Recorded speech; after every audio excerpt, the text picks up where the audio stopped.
Anyway, hi gang. It's April 2nd, Sunday, in the garden. Wanted to give you some updates, and you can see how everything is going. Under the LED, this will be flood and drain, hopefully within the next week or so. We're getting really close, and I think we'll be, we'll be moving right along. Get you a good shot in there. Hopefully you can see that pepper's coming up really nice. We've got some flowers and maybe actually some fruit starting to grow on that. Peppers down here in the front. Alright, let's see what else we can find. Alright, moving right up here to the DWCs in the buckets on this rack and then the rail. So, a couple of things. A lot of people have commented about the Mars Hydro LED and the nasty light, so this might help a little bit, although I'm not really sure. So there, at least for a minute or two, you can get the true color of the plants under the LED and the T5s without that nasty old pink light that we always see. So I'm just going to give you a quick shot here, and then I'm going to remove these, and yeah, we'll look at it under regular lights again. Alrighty. So, here we go. So this is under the T5. You can see this is coming up pretty well. It's lagging a little bit behind the other one. I think that's just because of the way that I've handled it all along. We should be getting some flowers on this soon. And you can see the stalk is really nice coming all the way down. In the rail here, the pepper, this is Tabasco.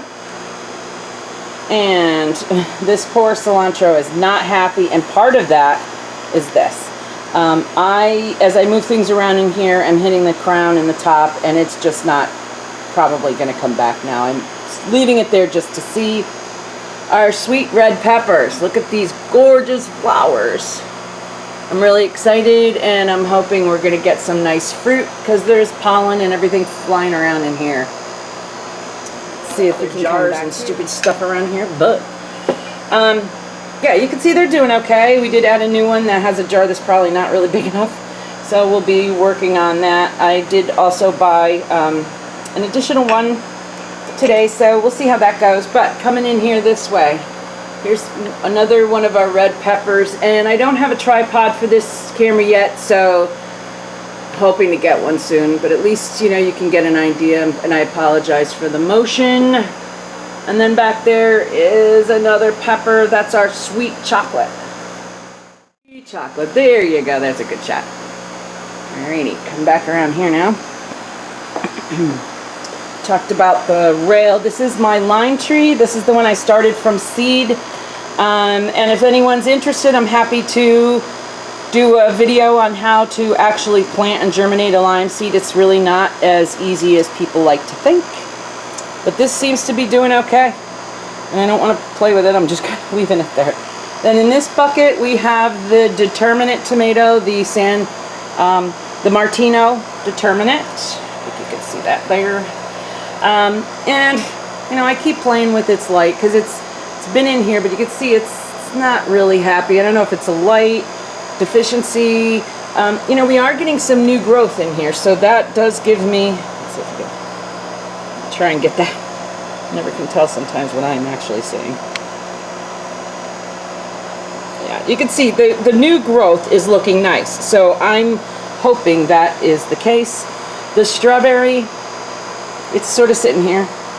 We'll wait and see what it's doing. It had a lot of fruit there for the last month or two, so I think it needs a little break, so we'll see how that transpires. Now this is unbelievable, and this one is right up, look at, it's practically touching this Mars Hydro, but because it's acclimated to this, it's grown up under it, and I keep pulling it down, and you can see the pipe cleaners in here trying to hold it down to bring it forward a little bit more. It really is just really happy, and you can see there's some beautiful flowers. I'm really hoping we're gonna get some nice fruit on this. Under here, I keep taking off everything that is under this growth. I don't let anything under this rack here try and stay. All the way down to the bottom here, I keep pulling it off. I didn't do as good with that that pepper back there, and you can see now it's starting to go up. I think you can see through the rail if I can get you in there. Nope, it wants to, for some reason it didn't want to zoom back out, and it's probably just me. So, yep, that's it on the tomato. You can see how great that's doing all the way up in there, and hopefully you can also see some of this cucumber. Now, I've really got the T5 up over here, and I'm trying to keep as much of that tomato as I can away from it, but it is just really not as happy as it could be. But you can see, I'm hoping that we have a couple of cucumbers that are actually going to continue to grow. Some of those ones that were older really didn't make it through. You could see this one here looks, probably even should take it off, but that's one of the older ones, and it's just not going to make it through. But more to come on that. Pepper that I forget which one it is. It very well could be a habanero. So it's starting to come back. It's, you know, I had it in the DWC. It was in a lot of water, and I changed it. So it's had to acclimate and adjust. And now that it is, it's doing much better. So LEDs. Now I don't have the Ebb and Flow up. I do have a rack that I'm going to be using to hang the lights. Pacific Light Concept, so it's PLC. I have the CX250s. Coming up, you can see how nice this tomato is growing up.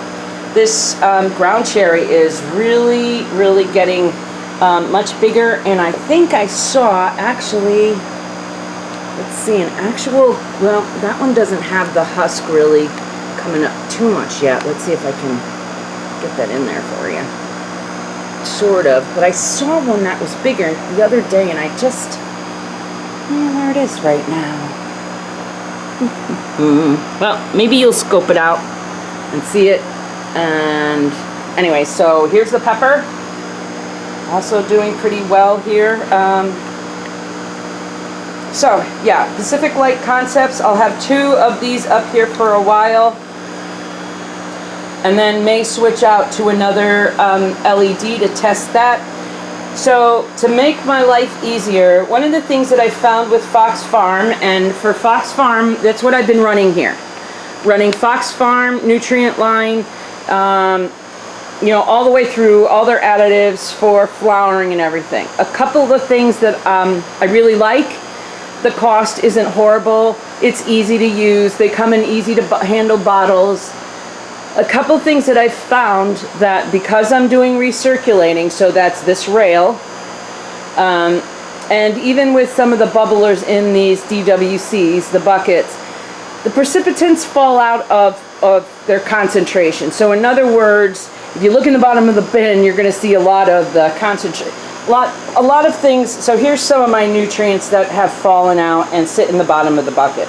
Really not too bad, but when I'm paying for nutrients, if I can't get them into dilution, I'm not sure how good that is. And when I'm running with pumps and things, so if this was in my pump with my DWC, it could, in essence, mess up my pump. So I will be switching to, not in this area, not up here. I'm going to keep with the FoxFarm for now. I have quite a bit of it, and I'm going to let all of these run through with that. But my Ebb and Flow, so everything under the LEDs in the smart pots with Ebb and Flow, which I would say within the next week I'll have up and running. Those are all going to be run with Canna nutrients. It's very easy to add into the reservoirs. It's pH stable.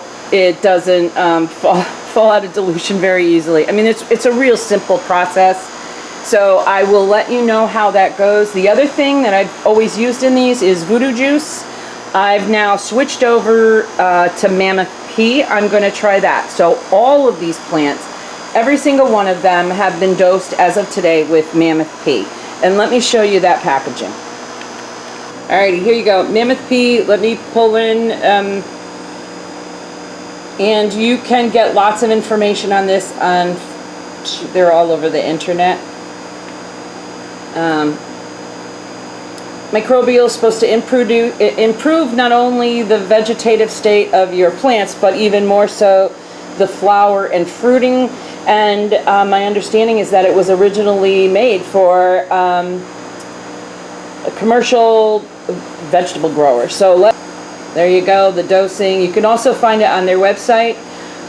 You can see over time how this is going to change with my grow, and we'll see how it goes. I'm hearing really good things about it, and so giving it a shot.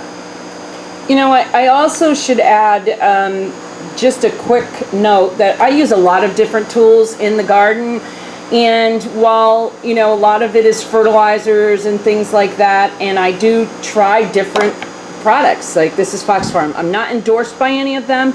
I'm giving this to you as my trial and, you know, and what I find. I am not looking for the cheapest way to do things necessarily, but I want the product to be as best as it can be. And I'm finding is that as I evolve with my vegetables and all my other, you know, my orchids and other things that I'm growing now, I'm finding that there's a lot of different lines. The market has a lot of different things, and it's changing all the time in the way that people test and run things. So, you know, I think there's a lot of opportunity, and I'm going to be trying them. So if there's something you'd like to hear about, something you'd like to know, let me know.